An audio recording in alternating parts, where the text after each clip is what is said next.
اللہ اللہ اللہ اللہ۔ قرآن مجید ارشاد فرماتا ہے آگے کہ وَاسْتَعِینُوا بِالصَّبْرِ وَالصَّلَاةِ، صبر اور نماز سے مدد مانگو۔ صبر کا لغوی معنی ہوتا ہے اپنے آپ کو روک لینا، مشکلات آئیں، مصیبتیں آئیں، آزمائشیں آئیں یا نفس کوئی خواہشات کرے تو اپنے آپ کو روکنا، یہ صبر ہے۔ صبر سارے کا سارا اندر کا معاملہ ہے، جو اپنے آپ کو روکنے پہ قادر ہو گیا وہ صابر ہے، اپنے آپ کو روک لے۔ سب سے زیادہ ہمیں نقصان ہماری اپنی خواہشات دیتی ہیں، ہمارا اپنے اوپر ہی قابو نہیں۔ صبر یہ ہے کہ انسان اپنے اوپر کنٹرول کرے، اپنے آپ کو روکے۔ اسی لیے نبی پاک صلی اللہ علیہ وسلم نے صحابہ سے پوچھا تھا نا، پہلوان کون ہے؟ تو یا رسول اللہ جو میدان میں اترے اور اپنے دشمن کو بچھاڑ دے، تو حضور نے فرمایا نہیں، جو غصے کے وقت اپنے آپ کو قابو کر لے وہ پہلوان ہے، جو تحمل کا مظاہرہ کر جائے وہ پہلوان ہے۔ صبر کا معنی ہوتا ہے اپنے آپ پہ کنٹرول رکھنا، آپ کو کنٹرول حاصل ہو اپنی خواہشات پر بھی، اپنے جذبات پر بھی، اپنے معاملات پر بھی، آپ اس کو کنٹرول کر سکیں۔ یہی تصوف ہے، یہی طریقت ہے، یہی صوفیہ سبق دیتے ہیں۔ تو فرمایا وَاسْتَعِینُوا بِالصَّبْرِ وَالصَّلَاةِ، صبر اور نماز سے مدد چاہو۔ ایک صبر کرو، دوسرا بندگی کرو، مصلی پہ بیٹھ جاؤ۔ جو تمہاری مدد تمہاری عبادت کرے گی نا، جو مصلی تمہاری مدد کرے گا وہ کوئی اور نہیں کر سکتا۔ مصلی پہ بیٹھو، نماز سے مدد چاہو۔ نبی پاک صلی اللہ علیہ وسلم کا طریقہ کیا ہے کہ اگر آندھی آئی ہے تو حضور نے نماز کی نیت باندھ لی، بارش نہیں ہوتی تو نماز کی نیت باندھ لی، اگر سورج چاند گرہن ہو گیا تو حضور نے نماز کی نیت باندھ لی، حتیٰ کہ کافر ساری رات صفیں سیدھی کراتے رہتے تھے اور رسول پاک ساری رات مصلی بچھا کے نفل ادا فرماتے رہتے تھے۔ نماز سے مدد چاہیں۔ ارشاد فرمایا کہ وَإِنَّهَا لَكَبِيرَةٌ إِلَّا عَلَى الْخَاشِعِينَ، صبر اور نماز سے مدد مانگو، بے شک یہ دونوں چیزیں بھاری ہیں، کام دونوں مشکل ہے، لیکن ڈرنے والوں پر مشکل نہیں۔ جو رب سے ڈرتے ہیں ان کے لیے مشکل ہے۔ اب مجھے اجازت ہونی چاہیے نا، یہ کہہ لینا چاہیے نا کہ کوئی شخص کہے میرا نماز میں دل نہیں لگتا، تو میں اسے کہوں کہ تو رب سے ڈرتا ہی نہیں، اصل میں تو ڈرتا ہی نہیں۔ اگر تو ڈرے تو لفظ ہی نہ ادا کرے، اللہ نے بلایا اور تو آیا ہی نہیں۔ فرمایا یہ وزن ضرور ہے ان دو چیزوں کا، لیکن ڈرنے والوں پر، یہ ڈرنے والے کون ہیں؟ فرمایا الذین یظنون انہم ملاقو ربہم وانہم الیہ راجعون، جو اس بات کا یقین رکھتے ہیں کہ ہم نے اپنے رب سے ملاقات کرنی ہے اور ہمیں اسی کی طرف لوٹ کر جانا ہے۔ جس بندے کو یقین ہونا میں نے رب سے ملنا ہے، میں نے اس سے ملنا ہے، اسی کی طرف جانا ہے، اس کے لیے نہ نماز مشکل ہے نہ صبر مشکل ہے، اس کے لیے دونوں چیزیں آسان ہو جاتی ہیں۔ شرط یہ ہے کہ شوق ہو تیرے اندر رب سے ملاقات کا، تجھے شوق ہو۔ میرے نبی پاک صلی اللہ علیہ وسلم نے فرمایا لوگوں جو رب سے ملنے کا شوق رکھتا ہے نا، اللہ بھی اس سے ملنا پسند کرتا ہے، اور جس کے دل میں شوق ہی نہیں رب سے ملنے کا، تو جو اللہ کی ملاقات پہ یقین رکھتا ہے نا، وہ پھر نماز اور صبر کا عادی ہو جاتا ہے۔ تو ان تین چار چیزوں پر خوب توجہ کریں، خوب توجہ کریں۔ صبر اور نماز خاص چیز ہے۔ حضرت غوث اعظم رضی اللہ تعالیٰ عنہ فرماتے ہیں اگر آزمائشیں نہ ہوتیں تو سارے لوگ ہی عابد زاہد ہوتے۔ یہ تو آزمائش آتی ہے، صبر کرنا پڑتا ہے، تو پھر پتہ چلتا ہے کہ عابد زاہد کون ہے۔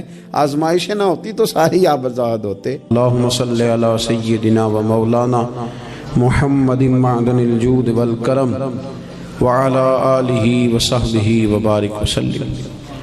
عزیز دوستو، قرآن مجید نے نبی پاک علیہ السلام کے اخلاق عالیہ کی تعریف کی اور ارشاد فرمایا کہ وَإِنَّكَ لَعَلَىٰ خُلُقٍ عَظِيمٍ، اے محبوب علیہ السلام ہم نے آپ کو خلق عظیم کا مالک بنایا۔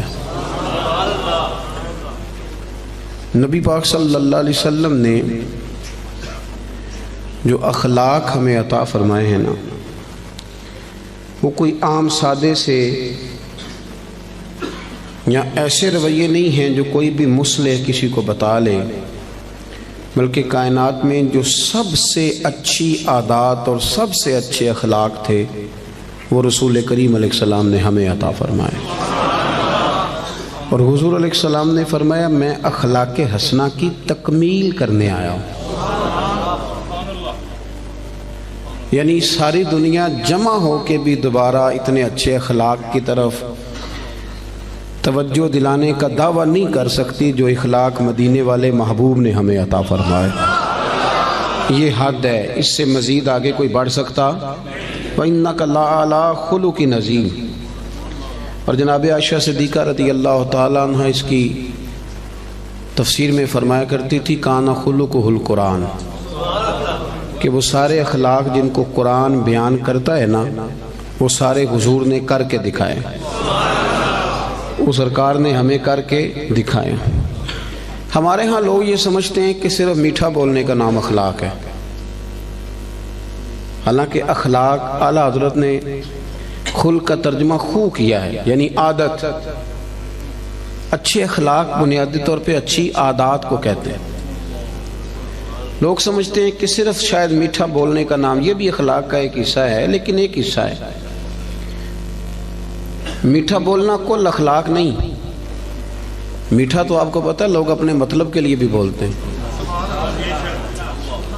میٹھا تو لوگ مطلب کے لیے بھی بولتے ہیں. جہاز کا جو عملہ ہوتا ہے ان کی بڑی بڑی تگڑی تنخواہیں ہوتی ہیں، بڑی بڑی. تو ان میں سے جو آدمی 2 لاکھ روپیہ مہینہ لیتا ہے اسے پتہ ہوتا ہے کہ یہ بندہ 15,000 کی ٹکٹ لے کے بیٹھا ہوا ہے، لیکن وہ جتنی مرضی تلخی کرے ان کی ٹریننگ ہوتی ہے کہ تم نے تلخ نہیں بولنا، یہ ٹریننگ ہوتی ہے. بلکہ چلیں اس سے زیادہ کھول کے بات عرض کرتا ہوں. آپ یہ اپنے شہر میں کسی کپڑے والی دکان پہ چلے جائیں تو سیل مین سے کہیں کہ ایک سوٹ دکھائیں تو وہ آپ کو دکھائے گا. نہیں یہ نہیں مجھے پسند تو وہ دوسرا تھان کھول لے گا. یہ بھی نہیں پسند تو وہ سارے کھول کے لے آئے گا. آپ آنے لگیں گے تو کہے گا انکل ذرا ٹھہریے میں نے کچھ پیچھے بھی رکھے ہوئے، وہ بھی کھول کے لائے گا. پھر بھی آپ نے کہہ دیا کہ نہیں تیرے پاس وہ ہے ہی نہیں یار، تو نے میرا وقت ضائع کیا، تو پھر بھی بد اخلاقی نہیں کرتا وہ، بلکہ آپ سے کہتا ہے اگلے ہفتے آئیے گا نیا مال بھی آنا ہے. لیکن جب آپ نیچے اترے سیڑھیوں سے تو اس نے پیچھے سے کہا کہ ایک جوڑا اس نے لینا ہوتا ہے اور نخرہ دیکھو کتنا ہے. تو آپ کا کیا مطلب ہے؟ یہ بندہ اخلاق والا ہے؟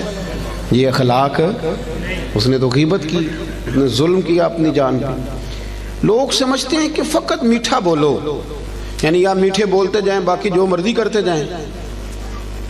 اخلاق صرف میٹھا بولنے کا نام نہیں. اخلاق میٹھا بولنے کو نہیں کہتے، اخلاق تو سچ بولنے کو کہتے ہیں. سچ بولنا اور اس سچائی میں پھر مٹھاس پیدا کرنا، پھر اس کا نام حسن اخلاق ہے. سچ بولنے کا نام اخلاق ہے، خودداری کا نام اخلاق ہے، عزت نفس کا نام اخلاق ہے. عزیز دوستو، دیانتداری کا نام اخلاق ہے. نبی کریم صلی اللہ علیہ وسلم نے نا ہمیں بلند اخلاق سکھائے، بلند اخلاق. آج جن چیزوں کی بہت زیادہ ضرورت ہے ان میں سے ایک چیز ہے خودداری، عزت نفس. یہ دولت بے بہا ہے. حضرت حکیم بن حزام رضی اللہ تعالیٰ عنہ فرماتے ہیں کہ ہم کچھ لوگ نبی پاک صلی اللہ علیہ وسلم کی بارگاہ میں حاضر ہوئے تھے. حضرت عبد الرحمن ابن عوف بھی ان میں شامل تھے. ہم جب حاضر، یہ سیاستہ کی روایت ہے، کہتے ہیں جب ہم حاضر خدمت ہوئے تو حضور نے فرمایا میرے ہاتھ پہ بیعت کرو. ہم نے اس کی حضور ہم تو پہلے بیعت کر چکے ہیں، بیعت اسلام تو ہو چکی. حضور نے دوبارہ فرمایا بیعت کرو. ایک صحابی نے پھر عرض کی حضور بیعت کر چکے ہیں، تو حضور نے فرمایا دوبارہ بیعت کرو، اور اس بات پر بیعت کرو کہ کسی دنیا دار کے آگے ہاتھ نہیں پھیلاؤ گے. کسی دنیا دار کے سامنے، ایک ہے اللہ والوں سے مانگنا، اللہ والوں کی مدد تو عین اللہ کی مدد ہوتی ہے، دنیا داروں سے مانگنا، اور ایک ہے دین کے لیے کسی کو توجہ دلانا، اس کا بھی معنی اور ہے. لیکن اپنی ذات کے لیے مانگنا، لالچ کرنا، لوگوں کی جیبوں کو دیکھنا. ہمارے نوجوان سارے تلاش کرتے پھرتے ہیں، وہ میری لندن والی پھوپھی مہربان ہو جائے تو میرا کام بن جائے گا، کبھی میرا امریکہ والا ماموں مجھے لے جائے تو میں بچ گیا. سہارے ڈھونڈتے پھرتے ہیں. سہارے کمزور لوگ ڈھونڈتے ہیں، کمزور لوگ سہارے ڈھونڈتے ہیں.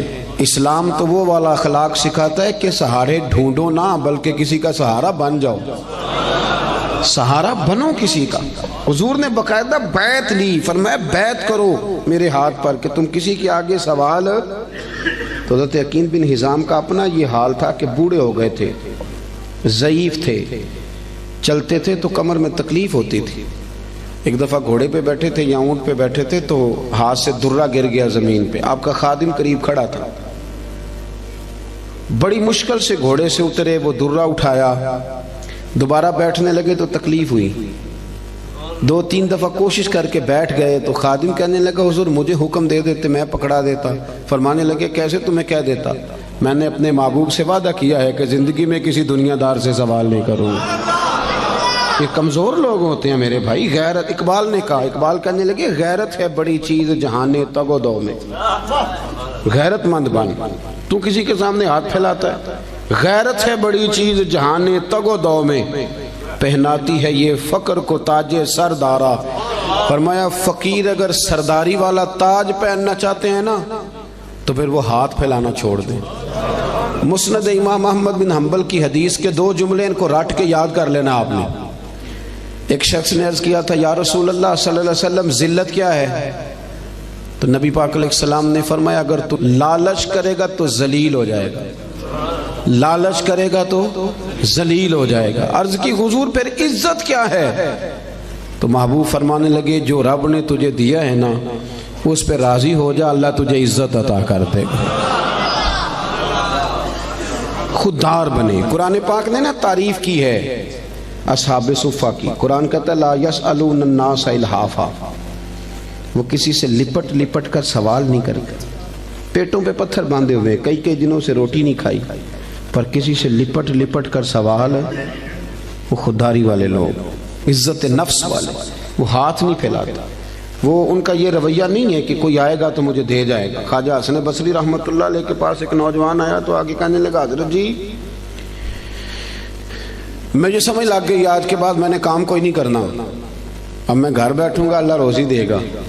آپ فرمانے لگے جی وہ کیا سمجھ لگ گئی ہے؟ کہنے لگا میں نے آج عجیب بات دیکھی ہے، میں جنگل میں گیا ہوا تھا، ایک شیر آیا ہے، اس نے ایک بکرے کا شکار کیا، کچھ اس نے کھایا ہے، پھر اس نے باقی کا اپنے پنجوں میں پکڑا ہے، پہاڑی کے اوپر چڑھ گیا، وہاں ایک نابینا لومڑی بیٹھی تھی، باقی کا اس نے اسے کھلایا ہے۔ تو مجھے مسئلے کی سمجھ آ گئی ہے کہ جو اللہ لومڑی کے لیے بندوبست کر سکتا ہے میرے لیے بھی کرے گا، لہذا اب کام نہیں کرنا۔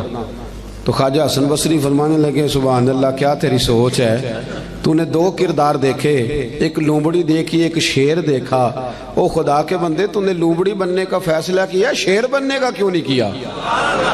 تو شیر بننا، شکار مار، کھا بھی اور کھلا بھی، کھا بھی اور کھلا بھی۔ پڑھے نا ابن ماجہ شریف، ایک صحابی حاضر خدمت ہوئے، عرض کی حضور کچھ دیجئے۔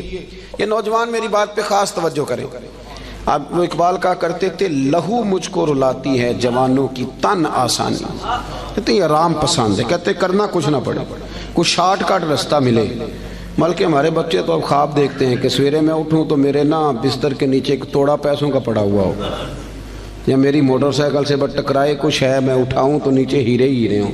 یہ خواب ہے، تو خواب خواب ہی ہوتے ہیں، ان کو تعبیر کرنے کے لیے محنت کرنی پڑتی، محنت کریں، جد و جہد کریں، خواب نہیں دیکھیں۔ ہمارے ہاں مزاج ہی نہیں، توجہ ہی نہیں۔ ابن ماجہ کی حدیث، ایک شخص نے آ کے عرض کیا تھا یا رسول اللہ کچھ دیجئے، اور کہاں سے اس نے مانگا؟ اس بارگاہ سے کہ جہاں سے قطرے بھی ملے تو دریا بن جایا کرتا ہے۔ اعلیٰ حضرت فرماتے ہیں میرے کریم سے گر قطرہ کسی نے مانگا دریا بہا دیے ہیں۔ در بے، یہ لفظ کیا ہے؟ در بے بہا، در الگ ہے اور بے بہا، شیر ذرا سمجھ کے پڑھا کرو، دور اعلیٰ حضرت ہے نا تو ذرا اعلیٰ سوچ کے ساتھ پڑھنا پڑے گا، ہے نا جی۔ ہمارے نعت خاں کچے پکے شیر پڑھ دیتے، ہم یہاں سے پڑھیں وہ مدینے سنیں، سبحان اللہ۔ تو ماموں کانجن سے پڑھیں تو حضور سنتے ہیں، تو اگر فیصل آباد سے پڑھیں تو یہ کیا شیر ہوا؟ اعلیٰ حضرت کا شعر ہی اور ہے۔ اعلیٰ حضرت کا شعر یہ نہیں ہے کہ ہم یہاں سے پڑھیں وہ مدینے سنیں، بلکہ اعلیٰ حضرت کا شعر ہے کہ دور و نزدیک کے سننے والے وہ کان، دور سے بھی اور نزدیک سے سننے والے، ایک یہ کان ہے تو ایک کان ہوتی ہے نمک کی کان، سونے کی کان جس میں سے کچھ خزانے نکلتے ہیں. تو اعلیٰ حضرت فرماتے ہیں دور و نزدیک کے سننے والے وہ کان لالے کرامت پہ لاکھوں سلام. حضور کے جو کان ہے نا وہ کرامت کی کان ہے. وہ وہاں سے کرامت کے لال نکلتے ہیں. فاضل بریلوی کا شعر تو پھر وہ بہت ساری تفسیریں کرتا ہے نا. بار وقت نہیں کہ میں اس طرف جاؤں, مضمون پہ رہنا چاہتا ہوں. مانگا اس نے کچھ آ کے, تو نبی پاک صلی اللہ علیہ وسلم نے نا, حضور سب کو دیتے تھے اور بے بہا دیتے تھے, اور جو ایک دفعہ حضور سے مانگتا تھا کہیں اور جانے کی ضرورت ہی نہیں پڑتی تھی. لیکن اس صحابی سے, نوجوان سے نبی پاک نے فرمایا تیرے پاس کوئی شے نہیں, تو مانگنے آیا ہے. تو اس نے عرض کی یا رسول اللہ میرے گھر میں نا ایک کمبل ہے اوڑھنے کا اور ایک پیالہ ہے پانی پینے کا. صحیح بتانا اتنا غریب کو اس محفل میں ہے جس کے گھر میں ایک ہی کمبل اور ایک ہی پیالہ ہو؟ بولتے کیوں نہیں, آپ ناراض ہیں؟ چلو نہ ہی کر دیں. کوئی ایسا غریب ہے؟ لیکن آپ ہر تیسرے آدمی سے پوچھیں حال کیا تو وہ رو پڑے گا, کہے گا سب سے غریب میں ہی نہیں. ہر تیسرا بندہ غریب ہے, پریشان ہے. اتنا بھی کوئی غریب ہوگا کہ ایک پیالہ پانی پینے کا اور ایک کمبل اوڑھنے کا؟ نبی کریم علیہ السلام نے نا وہاں اسے یہ نہیں کہا کہ چل تو رو آنسو بہا, اور میں لوگوں کو بھی کہتا ہوں کہ سارے کہیں کہ بڑا غریب ہے اس کے ساتھ تعاون کرو. نا, اس غریبی پر بھی رسول کریم نے غیرت کا درس دیا. حضور نے فرمایا جا کمبل اور پیالہ لے کے آ. وہ لے کے آئے تو اللہ کے رسول نے فرمایا کون خریدے گا بھائی؟ ایک صحابی نے عرض کی حضور 1 دینار, دوسرے نے کہا 2 دینار. حضور نے 2 دینار والے کو کمبل اور پیالہ بھی بیچ دیا.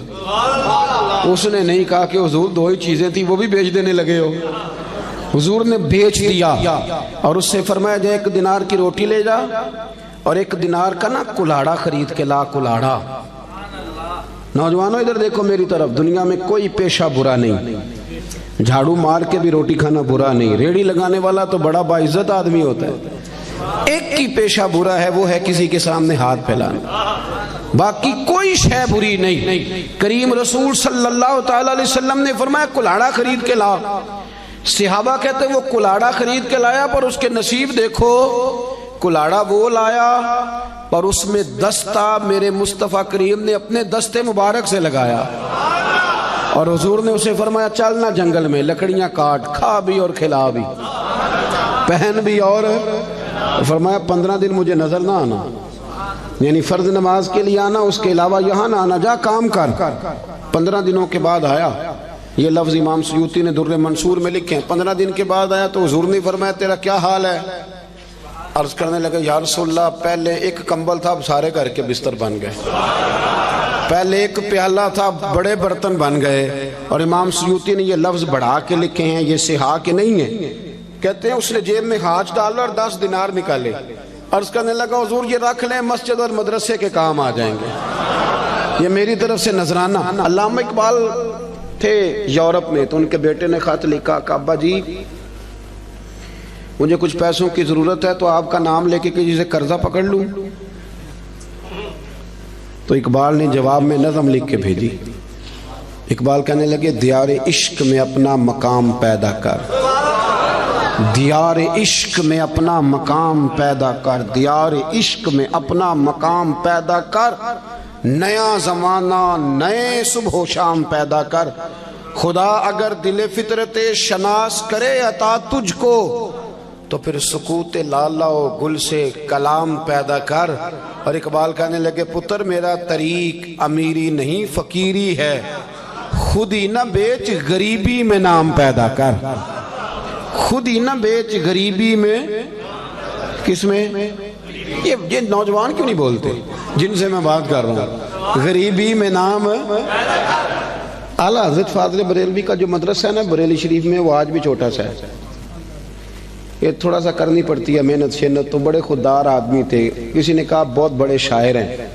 نان پارا ایک ریاست ہے انڈیا کی, اگر نان پارا کے نواب کے لیے 2-3 شعر لکھ دیں تو مدرسہ بن جائے گا. تو اعلیٰ حضرت کہنے لگے چلو کوئی حرج نہیں, لکھ دیتے. یہاں تقریریں بکتی نہیں, نعتیں بکتی نہیں, یہاں بڑا کچھ نہیں ہوتا نیلام. تو 2 شعر لکھ دیں. کہنے لگے لکھ دیتے. کیا خوبصورت شعر لکھے. کہنے لگے کروں مدح اہل دول رضا, اور پڑے اس بلا میں میری بلا, میں تو گدا ہوں اپنے کریم کا. میرا دین پا رہا ہے نان. اعلیٰ حضرت کے چھوٹے بیٹے تھے حضور مفتی اعظم ہند مولانا مصطفیٰ رضا خان صاحب. علامہ ارشد القادری ایک بہت بڑے عالم گزرے ہیں, وہ جمشید پور میں رہتے تھے. کہتے میں نے ان کو بلایا اعلیٰ حضرت کے صاحبزادے کو محفل پہ, تو جب جانے لگے نا تو میں نا لفافے میں کچھ رقم رکھ کے بطور نذرانہ دینے لگا. نذرانہ سنت ہے, یہ تحفہ ہے. کہتے ہیں حضور مفتی اعظم نے مجھ سے پوچھا یہ کیا ہے, تو مجھے کہنا چاہیے تھا نذرانہ ہے, تحفہ ہے. میرے منہ سے نکل گیا حضور کرایہ ہے, آنے جانے کا کرایہ ہے. تو کہتے ہیں میرے منہ سے نکل گیا تو حضرت نے لپیٹ کے پیسے میری جیب میں دیے. کہنے لگے ارشد القادری صاحب یہ رکھیے, میں احمد رضا کا بیٹا ہوں, میں کرایہ کا مولوی نہیں کہ جو کرایہ دے گا اور مجھے بلا لے گا. میرے والد نے بتایا ہے کرو مدح اہل دول رضا, پڑے اس بلا میں میری بلا, میں گدا ہوں اپنے کریم کا, میرا دین پارا ہے. نوجوانوں یہ اخلاق سب سے پہلے سیکھو, سب سے پہلے کہ کسی دنیا دار کے سامنے ہاتھ آپ محنت کریں. اللہ تو محنت کرنے والے کو محبوب ہی بڑا رکھتا ہے. آپ مشقت کریں, آپ دیکھیں رب کتنے رستے کھولتے. اور ایک اور بات, جو لوگ سیڑھیوں سے چلتے ہیں نا, بے ساکھیوں سے, انہیں پیروں پہ چلنا ہی نہیں آتا. اگر اپنے پیروں پہ چلنا سیکھو گے نا تو ایک دو دفعہ لڑکھڑاؤ گے, پھر سیدھے کھڑے ہو جاؤ گے, سیدھے کھڑے ہو جاؤ گے. سب سے پہلا اخلاق یہ سیکھو کہ کچھ بھی ہو جائے تھوڑے پہ گزارا کرو, تھوڑے, لیکن اپنے گھر کے اندر رہو. اگر آپ کا اپنا مکان ہے اور وہ کچا ہے تو ہمیں کیا ضرورت ہے کسی کا پکا دیکھنے کی, جو ہمارا ہے وہ محل ہے, ہمیں کیا ضرورت. خودداری, عزت. اور دوسرا اخلاق, آپ کو پتہ ہے نبی پاک صلی اللہ علیہ وسلم کی سب سے پہلے شہرت کیا ہوئی تھی کہ صادق اور امین ہے. صادق اور بول کے بتائیے. حضور سب سے پہلے معروف کس بات سے ہوئے؟ ہمارے ہاں نا پاکستان کے آئین میں جھوٹ کی سزا ہی کوئی نہیں. پاکستان کے آئین میں جھوٹ کی سزا, آپ جائیں تھانے اسے کہیں اس بندے نے میرے ساتھ 50 جھوٹ بولے ہیں, کہے گا اس کا پرچہ ہی نہیں ہو سکتا. اور جھوٹ اتنا عام ہو گیا, غلط بیانی, جھوٹ, اور وہ طے کر کے بولتے ہیں لوگ جھوٹ, طے کر کے. یعنی شادی کارڈ پہ جان بوجھ کے لکھتے ہیں کہ 12 بجے کھانا ہے, کھلاتے ہیں 12 بجے. کیوں لکھتے ہیں؟ یہ جھوٹ نہیں, کیوں آپ نے جھوٹ لکھا؟ پھر اس کے ساتھ آپ نے انشاءاللہ کا جملہ بھی استعمال کیا, کیا ضرورت تھی اس کی؟ اتنا جھوٹ. ایک بچہ مجھے کہنے لگا حضرت صاحب میری اماں سے کہہ دیں کہ اس دفعہ میں ضرور لے کے جاؤں گا عمرے پہ. تو میں نے کہا بھی آپ کی اماں آپ کہہ دیں. کہنے لگے میں نے 15 دفعہ پہلے بھی وعدہ کیا عمرے پہ بھیجنے کا, اب میری ماں میرا یقین ہی نہیں کرتی. ہمارے گھر میں سب سے بڑی لڑائی بلا کیا ہے؟ بی بی کہتی ہے کہ روٹی روزی کا مسئلہ نہیں, مجھے اعتبار ہی نہیں کہ یہ سچ بولتا ہے کہ جھوٹ بولتا ہے.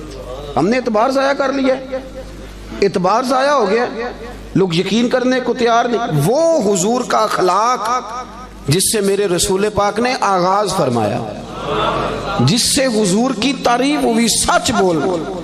پڑھے نا ابو داؤد شریف, ایک صحابی نے کہا تھا یا رسول اللہ مومن بزدل ہوتا ہے. حضور فرمانے لگے ہو جاتا ہے کبھی کبھی. اس نے کہا یا رسول اللہ مومن کنجوس بھی ہوتا ہے. فرمایا کر لیتا ہے میرا مومن کبھی کبھی کنجوسی بھی. ایکون المؤمن کاذبا قال لا او کما قال صلی اللہ تعالی علیہ وسلم. اس شخص نے عرض کی یا رسول اللہ کیا آپ کا کلمہ پڑھنے والا جھوٹ بھی بولتا ہے؟ تو میرے محبوب فرمانے لگے مومن سارا کچھ ہو سکتا ہے, جھوٹا نہیں ہوتا. سچے نبی کے ماننے والے جھوٹ بولتے, بددیانتی کا مظاہرہ کرتے, تو اتنا جھوٹ بولا. اور سنیں ترمذی شریف, جاگ رہے ہیں آپ لوگ؟ حضور نے فرمایا تو سچ بول کے تجارت کر. اچھا یہاں بھی ایک بات کر دوں, لوگ کہتے ہیں جھوٹ کے بغیر کام نہیں چلتا. میرا یہ خیال ہے کہ سچے کا کام زیادہ چلتا ہے. بندے کہتے ہیں وہ 5 روپے زیادہ لیتا ہے پر بندہ کھرا ہے, چیز غلط ہے, اس کی تو شہرت اچھی ہو جاتی ہے. ترمذی شریف کے لفظ ہیں, اللہ کے حبیب صلی اللہ علیہ وسلم نے فرمایا تو سچ بول کے تجارت کر, اللہ سچے تاجر کو قیامت کے دن نبیوں کے ساتھ جگہ عطا فرمائے گا. لیکن لوگ جھوٹ بولتے ہیں اور بڑا تگڑا کر کے بولتے ہیں, بددیانتی کرتے ہیں, اور چھوٹی چھوٹی سی, یعنی کبھی کبھی نا شرم آتی ہے جب بڑے ذمہ دار ادارے کا آدمی 200 روپیہ رشوت لیتا ہے نا, تو شرم آتی ہے کہ یار اس کو ڈسکس بھی کریں گے اب ہم, یعنی اتنا نیچے اتر جائیں گے. حد ہوتی ہے کوئی کسی چیز کی, اتنا کتنا نیچے اتر کے ہم بددیانتی کریں گے. آپ کو پتہ ہے کہ جس رات میرے رسول کریم علیہ السلام نے ہجرت کی تھی وہ رات کتنی خطرناک تھی. اہل مکہ نے ایک پوری سازش رچی تھی. ہر قبیلے کے ایک آدمی کو تلوار دی تھی، ہر قبیلے کے، تاکہ حضور کو مل کے اگر شہید کیا جائے تو کسی ایک قبیلے پر الزام نہ آئے. ہر قبیلے کا بندہ آیا تھا، چاروں طرف سے گھر کو گھیر لیا. وہ طے کر کے آئے تھے کہ معاذ اللہ ثم معاذ اللہ حضور کو شہید کریں گے. وہ شہید کر رہے ہیں. توجہ ہے میری بات پر؟ اور سرکار حضرت مولا علی شیر خدا سے فرما رہے ہیں کہ تو میرے بستر پہ لیٹ جا، سویرے لوگوں کی امانتیں واپس کر کے آ جانا. محققین کہتے ہیں کہ وہ امانتیں بھلا کن لوگوں کی تھیں؟ جو باہر تلواریں لے کے کھڑے تھے. مجھے سچ بتاؤ کہ جس بندے سے میں نے لینا ہو لاکھ روپیہ وہ عمرے پہ جانے لگے، حالانکہ مجھے پتہ ہے کہ 20 دنوں میں 28 دنوں میں لوٹ آئے گا، تو میں اسے جانے دیتا ہوں؟ میں کہتا ہوں پہلے میرے پیسے رکھ. آپ ذرا اس بات کو اس کو عام نہ لیجئے گا، ذرا اس کی گہرائی دیکھیں کہ آپ ایک بندے کو شہید کرنے لگیں، آپ اس کا خاتمہ کرنے لگیں اور آپ کے پیسے اس کے گھر میں پڑیں. انوکھی بات نہیں؟ اخنس بن شریک سے ابو سفیان کہنے لگے کہ سنا تیرے بھی پیسے وہاں پڑے ہیں، تو شہید کرنے آ گیا تو پیسے تو لے لینے تھے. تو اخنس بن شریک کہنے لگا ابو سفیان چپ کر، بات کا تجھے بھی پتہ ہے اور بات کا مجھے بھی پتہ ہے. وہ باہر سے نہیں آئے، یہیں پیدا ہوئے، یہیں جوان ہوئے، ہمارے سامنے ان کی کن پٹیوں پہ بال سفید آئے. جانتا تو بھی ہے اور پتہ مجھے بھی ہے، مخالفت جتنی مرضی کریں، پر یہ تو ہمیں پتہ ہے نا کہ وہ دنیا سے چلے بھی گئے تو ہماری امانتیں پھر بھی ضائع نہیں ہوں. آپ کیا بات کرتے ہیں صاحب؟ تیری صورت تیری سیرت زمانے سے نرالی ہے اور تیری ہر ایک ادا پیارے ادائے بے مثالی ہے. میرے عزیز اتنی بڑی بات کہ پیسے گھر میں پڑے ہیں، تو ان کا یہ دعویٰ ہے کہ وہ شہید بھی ہو گئے تو ہماری امانتیں ضائع. لیکن یہاں کیا حال ہے؟ بڑا بڑا سیاںہ بندہ، بڑا سیاںہ کہتا تیرا بیانہ گیا، ختم، چھٹی. کس حساب سے رکھ لیا آپ نے بیانہ؟ کس مفتی سے فتویٰ لیا؟ لیکن چھوٹی چھوٹی چیزوں میں بددیانتی، جھوٹ، دغا، فریب. اور آپ یقین کریں کوئی فائدہ نہیں ہوتا، لوگ پھر بھی جھوٹ بولتے ہیں، مذاق میں جھوٹ بولتے ہیں، جھوٹی کہانیاں سناتے ہیں. چھوڑیں، مہینہ چل رہا ہے سیدنا ابو بکر صدیق کا. حضرت ابو بکر صدیق رضی اللہ تعالیٰ عنہ نا نبی کریم صلی اللہ علیہ وسلم کو لے کے نا غار ثور پہ تشریف لے گئے. آج جب حاجی جاتے ہیں نا وہاں زیارت کے لیے تو رستے میں نا 5-6 جگہ سٹے کا مقام بنا ہوا ہے. چائے پیتے ہیں، بوتل پیتے ہیں، پھر بھی واپس آ کے ڈینگے مارتے ہیں کہ میں چڑھ گیا تھا جی، میں ہو آیا ہوں جی، میں تو یوں گیا اور یوں آیا. حالانکہ رستہ بنا ہوا ہے، رستے میں کئی جگہ پانی پیا ہے، پھر بھی بڑی بڑھ کے. جب حضرت صدیق اکبر لے کے گئے تھے تو رستہ بھی کوئی نہیں تھا، وقت تھا رات کا. وہ درویشوں نے کیا خوب بات کی. جب دیکھا نا کہ حضور کو ذرا تکلیف ہو رہی ہے تو جناب ابو بکر کہنے لگے حضور میرے کندھوں پہ آ جائے. وہ درویش کہنے لگے او ویکھو پبا پار کدب نہیں جے لاؤندا تے 100 پہاڑ تے چڑھیا جاندا، او پیا جاندا دے یار نبی دا اے اصلی دلدار نبی. ابو بکر صدیق نے نا اپنی جوان بیٹی، ذرا توجہ کرنا میری بات پر، بیٹیاں بڑی پیاری ہوتی ہیں. جو لوگ شروع سے یہاں رہتے ہیں نا اس شہر میں، وہ محلے میں، تو بچیاں جانتی ہوتی ہیں کہ یہ میرا چاچو ہے، یہ میرا خالو ہے، یہ میرا، سب اپنے ہوتے ہیں.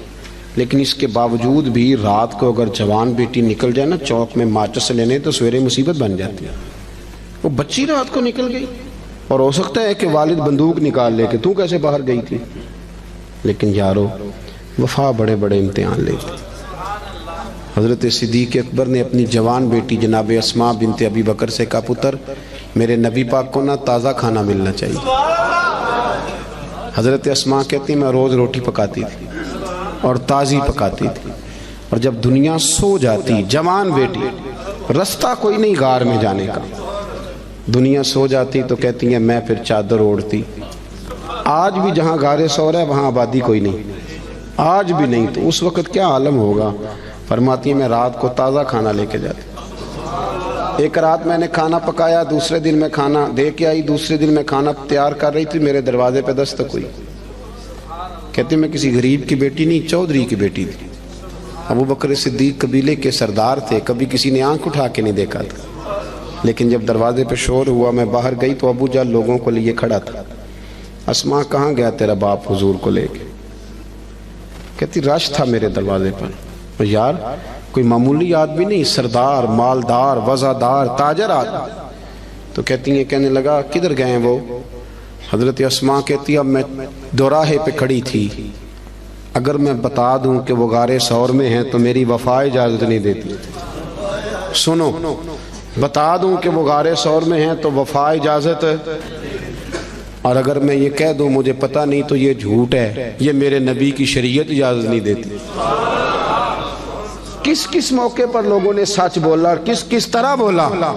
کوئی فائدہ نہیں ہوتا، جھوٹ بولتے ہیں لوگ، دغا کرتے ہیں، کوئی معنی ہی نہیں، اپنا آپ خراب کرتے ہیں۔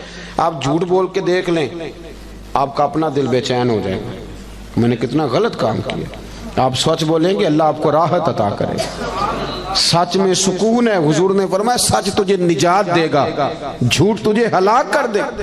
حضرت اسماء کہتے ہیں اس نے پھر پوچھا بتاتی کیوں نہیں؟ کہاں گئے تیرے والد حضور کو لے کے؟ آپ فرماتی ہیں 1 منٹ تھا میرے پاس فیصلہ کرنے کے لیے، شریعت بچانی ہے کہ وفا بچانی ہے، 1 منٹ تھا۔ کہتی اس نے تیسری دفعہ کہا تو پھر میں تھی تو بی بی پر میں نے ساری ہمت جمع کی اور میں نے فیصلہ کیا کہ میں نے شریعت بھی بچانی ہے، وفا بھی بچانی ہے۔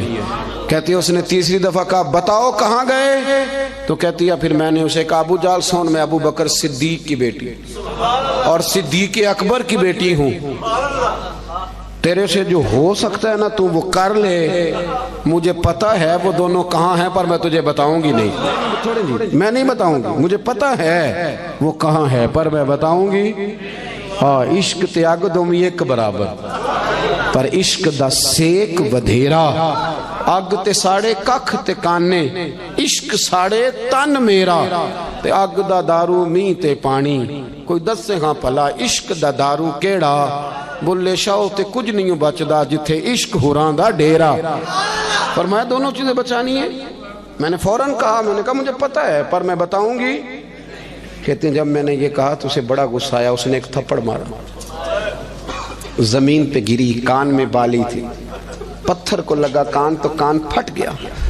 کہتی میں سردار کی بیٹی تھی، میں کو کسی چھوٹے آدمی کی تو نہیں تھی نا۔ جب کان پھٹا تو لوگوں نے ابو جال کو پکڑا، ادھر آ تو بچیوں کے منہ لگتا ہے، خیال کر۔ لوگ اسے لے گئے۔ کہتی میں اسی حال میں اٹھی، میں نے اپنے کانوں پہ چادر لپیٹی اور پھر روٹی پکائی، اور پھر میں نے دیکھا کہ ذرا لوگ زیادہ گہری نیند چلے جائیں، رات گہری ہو جائے تو میں غار ثور میں گئی۔ کہتے جب وہاں کھانا رکھا، دیا جلایا تو جناب صدیق اکبر پریشان ہو گئے۔ اسماء پتر منہ کیوں لپیٹا ہوا ہے؟ بیٹی رہتی ہو نا دو کہیں تو وہ ٹیلی فون پہ رات فون پہ صحیح بات نہ کرے تو ابا ساری رات سوتا ہی نہیں، پتہ نہیں تینوں کی، اور بچی منہ لپیٹا۔ کیا ہوا؟ کچھ نہیں، آپ کھانا کھائیں۔ کیا ہوا ابا جی؟ دیکھیں کیا پکایا۔ اسماء پتر بتا کیا ہوا؟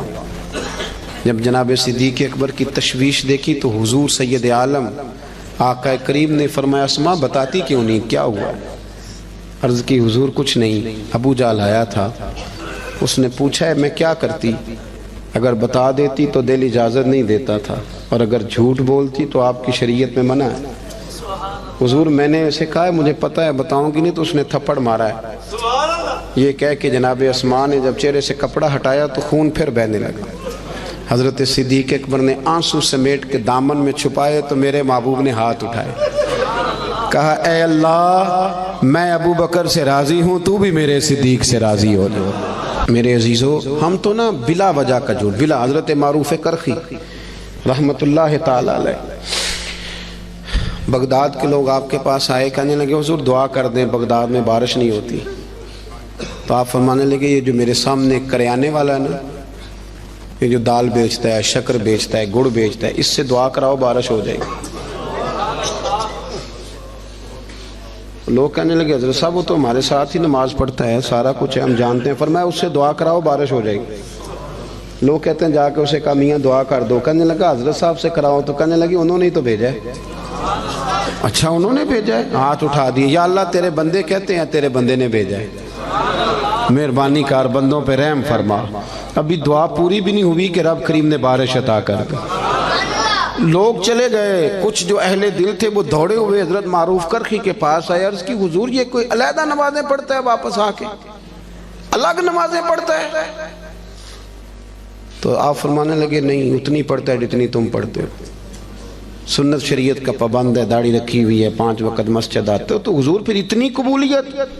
آپ فرمانے لگے 35 سال ہو گئے میرے سامنے دکان کرتا ہے، یہ سودا پورا تولتا ہے اور گاہکوں کے ساتھ سچ بولتا ہے۔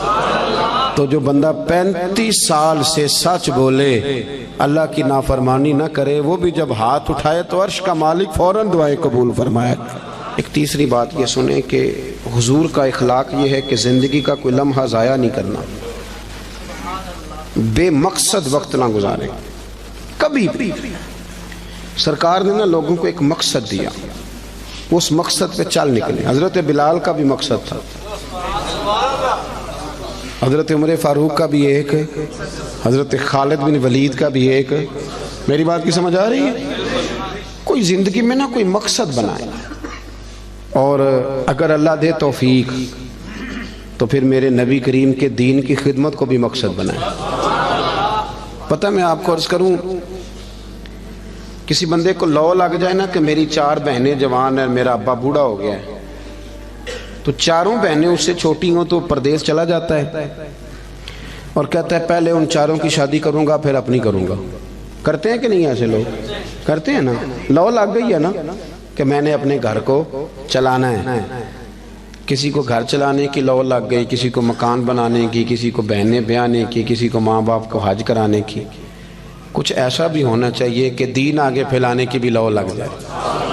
ہم نے نا بحث سمجھ لیا ہے کہ دین بس بحث کرنے آیا ہے، 1 ربیع الاول سے 12 ربیع الاول تک بحث کرو کہ میلاد منانا چاہیے کہ نہیں، اور ٹکا کے کرو۔ اور جن کی 7 نسلیں میلاد مناتی آ رہی ہیں اور سارے منا، وہ بھی پوچھتے ہیں ہر سال ہی کہ جائز ہے کہ ناجائز ہے۔ میں کہتا ہوں اب بس کریں، اب کتنا کو پوچھنا ہے، اب عمل کا رستہ اختیار کریں۔ اب اور میں نے اس دفعہ دوستوں سے کہا تھا کہ میرا دل کرتا ہے اب یہ نہ پوچھو میلاد منانا چاہیے کہ نہیں، اب میرا یہ دل کرتا ہے کہ ہم سے یہ پوچھیں کہ میلاد کی جھنڈیاں وضو کر کے لگانی چاہیے کہ بغیر وضو کے بھی لگ جاتی ہیں۔ اب ساری زندگی یہیں اڑے رہنا ہے، آگے بھی تو بڑھو نا تھوڑا سا۔ دین کے لیے نا جد و جہد نہیں، شوق نہیں، بلکہ بہانے بازی ہے، فلانا لڑتا ہے، فلانا ایسے کرتا ہے، فلانا۔ چھوڑیں، آپ نے عمل کب کیا ہے؟ دین کو تھوڑا سا مقصود بنائیں، کوئی ایک لائق سا بچہ نکال کے نا اسے دین کا عالم بنائیں، کچھ تھوڑا سا نا دینی چیزوں کو پڑھیں، کچھ لوگوں کو پڑھنے کی رغبت دیں۔ ہمارے ہاں نا وہ کسی ایک مدرسے کا کوئی استاد، اس کی فوٹو چھپ جائے نا اس نے بڑا مارا ہے اور بچے کے کمر پہ نشان پڑ گئے تو فوٹو اچھی چلتی ہے سوشل میڈیا پہ 4 دن۔ مجھے بھی ایک نے لا کے دکھائی، کہنے لگے مولوی صاحب مار مار کے ویکھو کی حال کیتا ہے۔ میں نے اسے کہا کہ کتنے مدرسے ہیں پاکستان میں؟ مدرسوں کی تعداد ہزاروں میں، تو یہ ایک بندہ آپ کو ایسا نکلا ہے تو آپ نے ادھم مچا دیا ہے۔ اس نے غلط کیا، اسے ایسا نہیں کرنا چاہیے تھا، پر آپ میرے ساتھ چلے، میں بتاتا ہوں یونیورسٹیوں میں کیا کیا خرابیاں ہیں، کالجوں میں کیا خرابیاں ہیں۔ آپ حیران ہوں گے کہ نشہ سب سے زیادہ یونیورسٹیوں اور کالجوں میں بکتا ہے۔ آپ نے کبھی دیکھا ہے کوئی مولوی ہائی لائٹ کرتا ہو کہ یونیورسٹیوں میں یہ کچھ ہو رہا ہے؟ کبھی دیکھا آپ نے؟ نہیں کرتے، اس لیے کہ ہم سمجھتے ہیں وطن ہمارا اپنا ہے اور یونیورسٹیاں ہماری اپنی ہیں، پڑھنے والے بچے ہمارے۔ ہم مدارس کے بچوں کو اپنا کیوں نہیں سمجھتے؟ مسجد کو اپنا کیوں نہیں سمجھتے؟ یہ بھی ایک ادارہ ہے، یہ بڑا کچھ ہمیں دیتا ہے، بڑا کچھ۔ لوگ کہتے ہیں مولوی کچھ نہیں کر رہے، تو میں کہتا ہوں کبھی ایسا ہوا ہے کہ تراویحاں کسی مسجد میں رہ گئی ہوں کہ حافظ نہیں ملا؟ بتائیں کبھی ہوا ہے؟ اس مسجد میں آج جمعہ نہیں ہوا جی مولوی کوئی نہیں ملا، تو مدارس کچھ کر رہے ہیں تو اتنا بڑا انقلاب آیا ہوا ہے۔ ہر شعبے کے لیے آپ کو بندہ ملتا ہے۔ اپنا دین کو مقصد بنائیں، اور کچھ نہ کر سکیں تو کم از کم دینی لوگوں کی حوصلہ شکنی نہ کریں۔ ایسے کوئی بندہ پگڑی باندھ کے آ جائے تو اسے کہہ دے کہ تو اچھا لگ رہا ہے، ویسے ایک میرا دل کر رہا ہے بات کر دوں، وہ بھی میں کر ہی دیتا ہوں۔ آپ نا بیوٹی پارلر سے تیار ہو کے ہیں تو لوگ کہیں گے سونے لگ رہے ہیں، یہی کہیں گے. لیکن اگر آپ امامہ باندھ کے، داڑھی رکھ کے، کنگھی کر کے، خوشبو لگا کے ہیں تو لوگ تعریف پھر بھی کریں گے، پر یہ نہیں کہیں گے سونے لگ رہے، کہیں گے کتنا نورانی چہرہ ہے. تو دین کے رنگ میں تو تعریف بھی بدل جاتی ہے اور مزہ دیتی ہے. تو اپنا مقصود بنائے. مجھے بتایا گیا یہاں مسجد اور بڑی جلدی مدرسے کا بھی آغاز ہونے لگا ہے. میں اس چیز کا قائل ہوں کہ مسجد اور مدرسہ جہاں بھی ہو وہ میرے نبی پاک کی پسند ہے. اپنی توجہات بڑھایا کریں. انسانوں میں غلطیاں ہوتی ہیں. مسجد و مدرسوں میں رہنے والے لوگ فرشتے نہیں ہوتے، انسان ہوتے ہیں.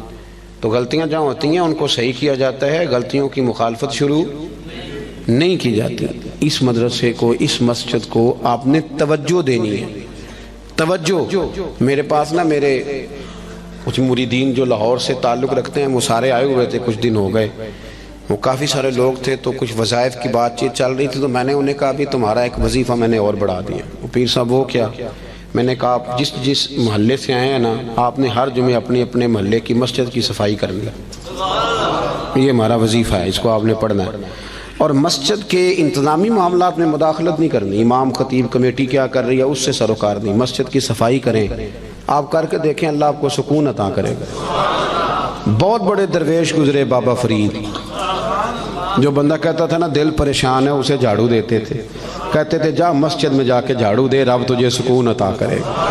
اور خود فرمایا کرتے تھے اٹھ فریدہ ستیا تے جھاڑو دے مسجد. اٹھ فریدہ ستیا تے جھاڑو دے. بولیے. چلے مذہبی لوگوں سے بھی بات کر ہی لیتے ہیں. وہ امام صاحب کہتے ہیں مسجد کمیٹی دی وہ صفائی کرے. میں تو امام ہوں نا، امام تو نہیں نہ صفائی کرتا ہوتا. تو کمیٹی والے کہتے ہیں حضرت صاحب کرائی صفاؤ تسی کڑا آپ کرنی، بالا کو لے کرانی جی. وہ بھی بڑے پکے ہیں. تو میں کہتا ہوں کہ مسجد کمیٹی کی ہے کہ اللہ کی ہے؟ اس یہاں کون آتا ہے؟ اللہ کے پرونے آتے ہیں نا، اللہ کے مہمان آتے ہیں. میں الحمدللہ خوشی محسوس کرتا ہوں مسجد کو صاف کرتا، اس لیے کہ وہ رب کا گھر ہے. تو آپ مسجد میں رہتے ہیں، میں مسجد میں رہتا ہوں. اس کا کیا معنی ہوا کہ ہم اس میں بھی کہیں کہ ہماری حدق ہو رہی ہے، ہم کسی چودھری کا گھر صاف کر رہے ہیں؟ تو رب کریم کا گھر ہے. آپ کیوں ایسی کچی؟ اٹھ فریدہ ستیا جھاڑو دے مسجد، اور تو ستا رب جاگدا تیری ڈاڈے نال پرید. اٹھ فریدہ ستیا. داڑھی آ گیا پور، اگا نیڑے آ گیا پچھا رہ گیا دور. اٹھ فریدہ ستیا تے خلقت ویکھن جا، متے کوئی مل جائی بخشیا تے تم ہی بخشیا جا. ایک بات یہ عرض کی کہ خودداری پیدا کرے، اعلیٰ اخلاق ہے. اور دوسری گزارش یہ کی کہ سچ بولیں، دیانتداری کم. اور تیسرا اپنا کوئی مقصد بنائیں، ایک منٹ بھی زندگی کا ضائع نہ کریں. اور اگر دین مقصد بن گیا تو پھر تو دین بھی مل گیا، دنیا بھی مل گئی. جو میں کہہ سکا دعا کرتا ہوں اللہ اسے قبول فرما لے.